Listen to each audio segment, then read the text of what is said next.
हाँ जी, बताइए। कब से बेहोश है पेशेंट? मैडम अभी आधा घंटा हुआ है इनको। अचानक से एकदम पता नहीं क्या हो गया, एकदम शरीर आधा ढीला छोड़ दिया इन्होंने। कैसे भी करो, आप इनको रेडी करना है आपको। बस मुझे आप पे विश्वास है, आप इनको रेडी करो बस।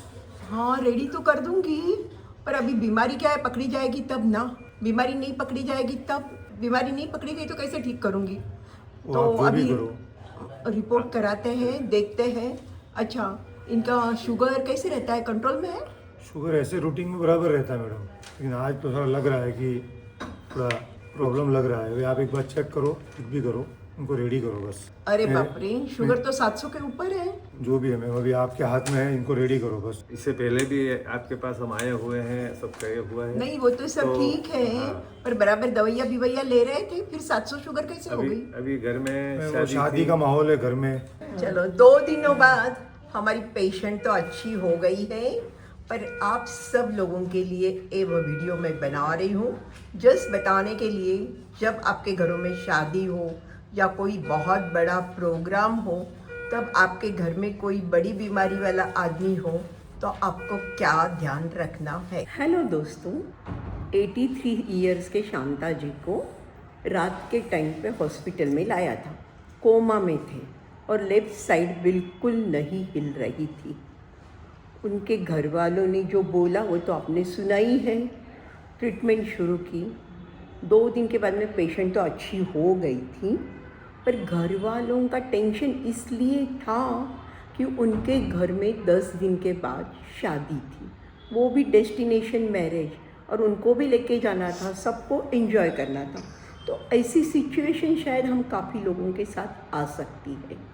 तो आपको अगर आपके घर में शादी हो या बड़ा प्रोग्राम हो, तो और कोई पर्सन है जिसको बहुत सारी बीमारियां हैं, तो आपको कैसे ध्यान रखना है कि जिसमें वो आदमी भी शादी एंजॉय करे, आप भी शादी एंजॉय करो, और किसी को कोई प्रॉब्लम भी नहीं आए। ये तो लकीली अच्छा है, शांता जी अच्छी हो रही है, अच्छी हो गई है। अगर सपोज़ कोई बड़ा प्रॉब्लम आके नहीं अच्छी हुई तो पूरी शादी बिगड़ जाएगी। तो क्या करना है? फर्स्ट थिंग, आपकी शादी की तारीख समझो नक्की हो गई है, यहाँ पे जाके शादी करना है या कहीं पे ही करना है। 1 महीने पहले मैं तो बोलूँगी, अगर कोई को बहुत ज़्यादा बीमारी है, क्योंकि हमारे लोगों में एक टेंडेंसी है, हम कभी चेकअप कराते ही नहीं। एक बार डॉक्टर ने दवा लिख दी, वही चालू रहती है। खास करके समझो 70 साल 80 साल का आदमी है तो उसकी वो दवाइयाँ चलती रहती, वो भी डॉक्टर के पास जाने का मना करते। पेशेंट अच्छा है तो हम लोग भी केयर नहीं करते हैं। पर ऐसे कोई पेशेंट हो या बीमारी वाला हो, डायबिटीज़, प्रेशर या दूसरी कोई भी बीमारी हो, तो उनको आपकी डेट नक्की होती है, मैं तो बोलूँगी 2 महीने पहले या कम से कम 1 महीने पहले डॉक्टर को जाके बता दीजिए क्या क्या प्रॉब्लम है, देख लीजिए। काफ़ी बार काफ़ी प्रॉब्लम अनसॉल्व रहते हैं, तो इसमें आप अगर 2 महीने पहले दिखाओगे तो आपको बीच वाला पीरियड मिल रहा है कि जिसके अंदर आप जो भी प्रॉब्लम है वो सॉर्ट आउट कर सकते हो, कि जिसके कारण शादी के टाइम पे प्रॉब्लम नहीं आए। फिर आपको इंस्ट्रक्शन जो लेनी है डॉक्टर से ले लीजिए। जैसे यहाँ पे डेस्टिनेशन मैरिज है, आपको ट्रैवल करना है, क्या क्या ध्यान रखना है खाने का।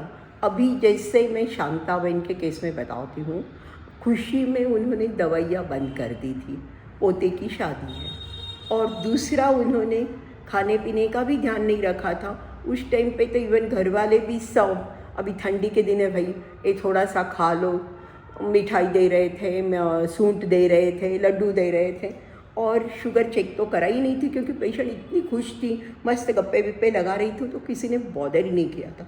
तो मेरे को लग रहा है ये सबसे इंपॉर्टेंट है, खास करके डायबिटीज और प्रेशर वाले पेशेंट को, क्योंकि शादियों में सॉल्ट इंटेक, शुगर इंटेक बहुत बढ़ जाता है।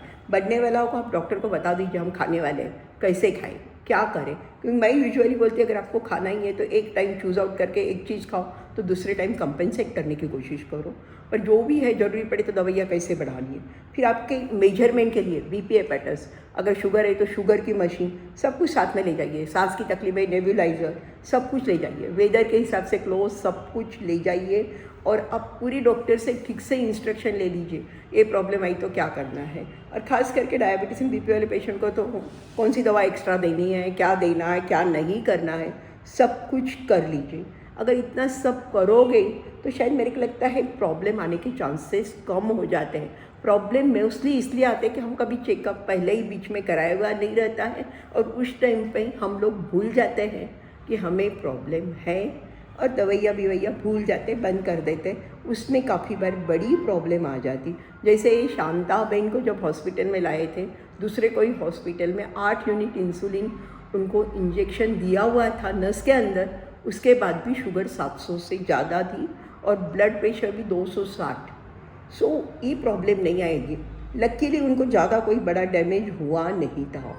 अब मैं एक बात बताती हूँ, अगर आप इतना सारा खर्चा कर ही रहे हो और तो फिर अगर आपको लग रहा है कि सब लोग शादी में एंजॉय कर रहे हैं, कोई ध्यान पर्टिकुलर या तो एक आदमी को ये कर दो भाई इनका ये दवाइयाँ देनी है, ध्यान रखना है, करना है, नहीं कर रहे, एक केयर टेकर रखो, केयर टेकर को पूरा ट्रेन करो कि भाई ये दवाइयाँ इस टाइम पे देनी है, उसको भी मालूम चाहिए किसकी दवाइयाँ क्या दे रहे हैं, तो आपको प्रॉब्लम नहीं आएगी। आप मैरिज एंजॉय कीजिए, आपके सब लोगों के साथ, नियर एंड डियर लोगों के साथ एंजॉय कीजिए, आपके सब दादा दादी नाना नानी सबको साथ में रखिए, पर उसके पहले उनकी केयर क्या लेनी है, कैसे लेनी है, वो उस डॉक्टर से सीख लीजिए। Thank you. अगर आपको वीडियो पसंद आए तो हमारे वीडियो को लाइक और सब्सक्राइब कीजिए।